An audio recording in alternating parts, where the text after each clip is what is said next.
Hello, how's it going?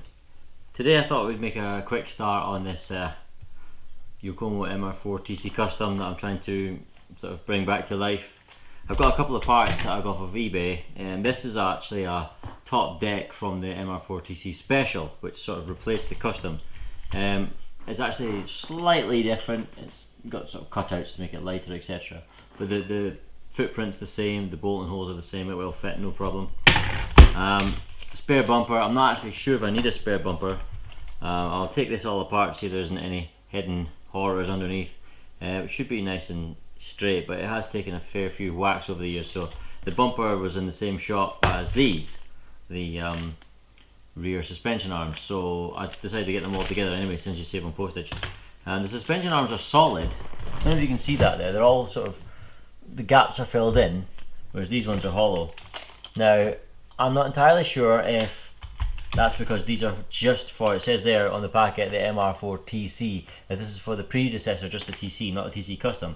But I'm not entirely sure, I don't know. These I've seen on MR-4 TCs, and I've seen them on TC Customs, and likewise I've seen these ones on both versions as well.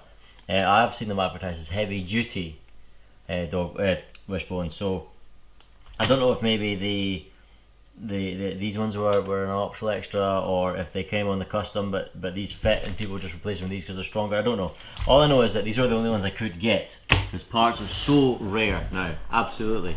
So I could get some, what I believe is the wishbones from the TC and the top deck from the TC Special. So this is going to be a very custom TC Custom.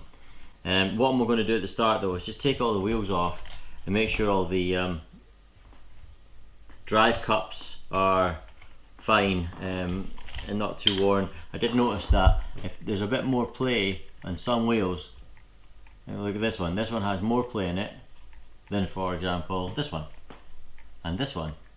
So I don't know if it's maybe because the drive shafts are different, because if you look there at the back, there are anodized blue drive shafts. You can certainly see that one. And this one still has an anodized blue drive shaft, but this one doesn't because it must have taken a crack a few years ago. Bear in mind, it's a very old car, and I don't know how many people have owned it or driven it, but it's a lot. So yeah, there might be wear on the drive cups, or it might just be because the drive shafts are different. Don't know, we'll just check that out. I don't have enough parts to do a huge amount today.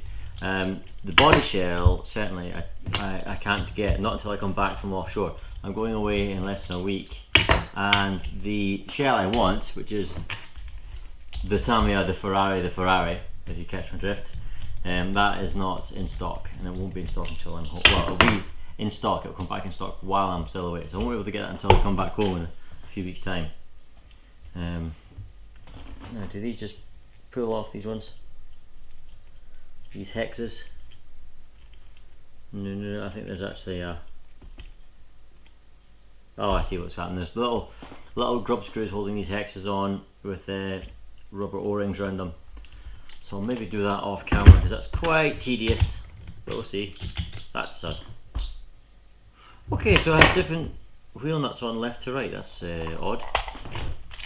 It's a bit strange. I wonder if I can get enough lever to a standard wheel nut wrench. Yes, I can. Right. Are they all the same hexes all the way around, I wonder?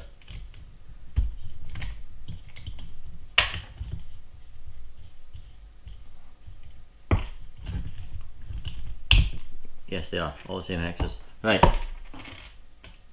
So, we have the blue anodized aluminium hexes all around. Yeah, it's CV drive shafts actually all around. I just noticed that. I mean, I should have noticed that before, if I'm honest, but it's been that long since I looked at this car. That it can't be drive cup wear that would cause the extra play, because the drive cup's from that side. There's certainly an extra play, especially in this one. So yeah, I'm going to take that one apart off camera, and if there is anything to show, I'll certainly show everybody. But anyway, that's incidental at the moment. First thing I'm going to do now is simply take the electronics out get them all out of the way. I've decided everybody's right, everybody who commented, thank you for commenting.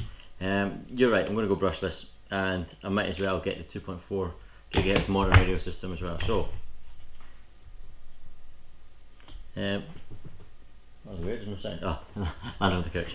Right, motor out. Ooh, making a mess of this. Motor out first. Oh, for goodness sake, it's held on. The motor's held on with flat head screws. That's a bit of a pain. I wonder if they're all slacking off or are they chewed up. Yes, they're okay. I'm going to put them back on with hex hardware because it's much better. What about this one? That one's okay. Get the old P2K2 Pro out of there. Please tell me the pinions. Does the pinion fit through the gap? Yes it does, that's fine. Okay. Right. Speed controller can just lift off. It's Velcro, that's not so bad. What about the receiver? Sticky tape. Very sticky tape. There you are, and then just pull the aerial through. I mean, I think this radio system's had it. It's all covered together. The aerial's a bit of a mess and all the rest of it, so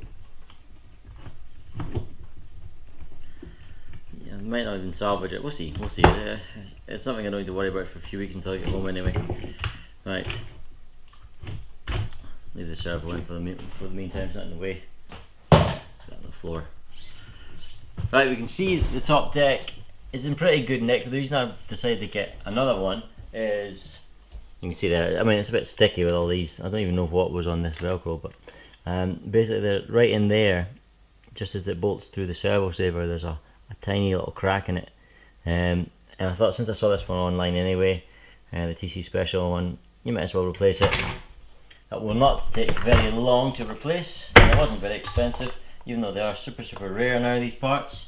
Do I get the right Allen key first time? Seems like it. Oh, and by the way, I'm absolutely filthy. You may have noticed my arm's filthy and my t-shirt's filthy.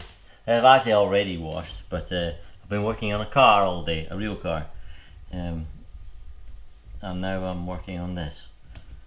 So it's not been the most relaxing day, but I do enjoy working on cars, that's okay.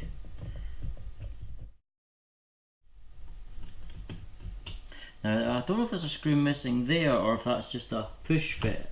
Oh, it's push fit, that's fine, okay. No problem. So, yeah, there's the difference. See the extra cutouts on the TC Special one? Yep, but it will fit perfectly well and it'll make the car look slightly cooler. Now, the belt is in, I'll show you the belt, it's actually in pretty good nick. Yeah, it doesn't look too old, teeth are good. I did, like I say, I did service the car not too long before it was smashed. I'm going to take these screws out, I'll replace them anyway. These are the motor screws. Yeah, I'll get rid of all this. Look at all this horrible Velcro. There's wheel weights, lead weights that are getting used. So I can prise them off with my flathead, big flathead.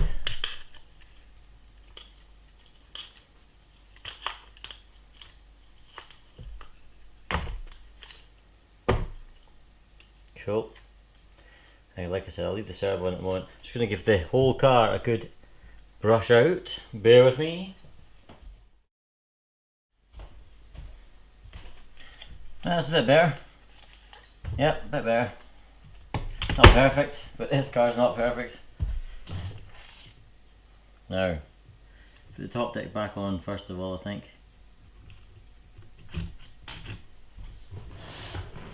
So, just reverse what we previously did.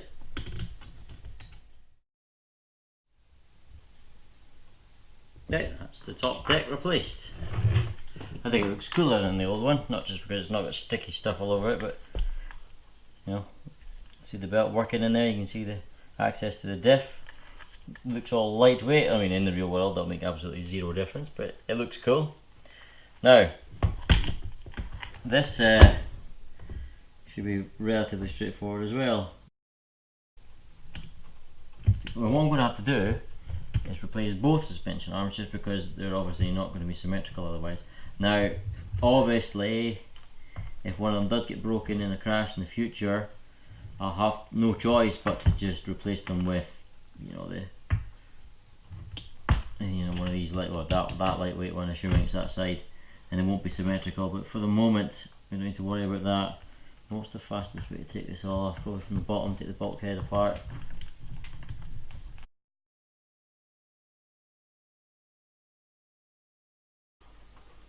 Okay, this may be a fantastic race car, but it is a pain in the arse to change rear suspension arms. So they're finally in, the two new ones. I've had to take the whole back off, the back end of it off basically. There's the whole bulkhead in one piece. I'm hoping it will just sit right nicely and stop fighting with me. But will it? That's not too bad, I suppose. And I've got screws everywhere now. So, where, what, who, there's stuff, and yeah, good. Good.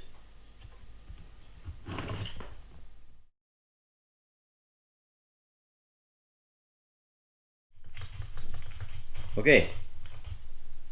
That was a lot more difficult than it should have been. But then I'm doing it from memory, and it's obviously quite a complicated back end there. Well, I said I'd do it. I wasn't actually doing it from memory. I should correct myself. I haven't done this for so many years. I was just doing it from guesswork. So that's all correct and working. And these look so much stronger. They feel so much stronger. They should be sorted for any impacts. Now, what I want to do finally to finish off is just to have a look under this bumper, see if there's everything straight. I probably won't need to fit this bumper, but you never know. Also, what I want to do is you know, I need to replace these posts. They're too short. I need to put longer posts in for the future shell, so I need to get into the bumper anyway. Right, let's see what's going on under here. Right, the bumper's fine. That's fine. The bumper's no cracks or anything. It's sitting nicely. That screw could do with being put in just a little bit more. Probably worked its way loose over all the impacts over the years, but there we are. Now, unusual looking posts. It's got a funny sort of cross shape on them at the bottom, but I don't think that corresponds. It doesn't correspond to anything because that one's different to that one. Right. So if they just simply screw in at the bottom and nothing else, then I can probably use, because I couldn't find posts. I could not find posts for this car online. I tried. Yeah, they just screw in the bottom. I'll be able to sort of use some of my spares to come up with a solution to that quite easily. Yeah, that's what I'll do. You know what's quite funny? I've spent the last while on this video for you guys repairing this car and making progress, and the net result is at the end of this video it looks worse than when I started. I think I used two screws aren't even the same length. I did say there's a lot of mismatched screws on this car. There you go, there you are. Actually, you know what, I think that looks better than when I started, because you know, the suspension's no longer hanging off at the back. It's cleaner. Don't have all these scabby old electronics everywhere apart from this servo. I'll deal with that. Get a new servo for it probably. Yeah, I think I'll leave it there. I don't have any more spares, so I can't really continue. I'll get the electronics in when I come back from offshore. Same with the body shell, and we'll work on it again from there. Right, thanks very much for watching. I'm sorry it was so cobbled together, but you know, that's what happens when you're discovering how to work on a car again after so many years. Yeah, take care. Thanks for joining in. Cheers.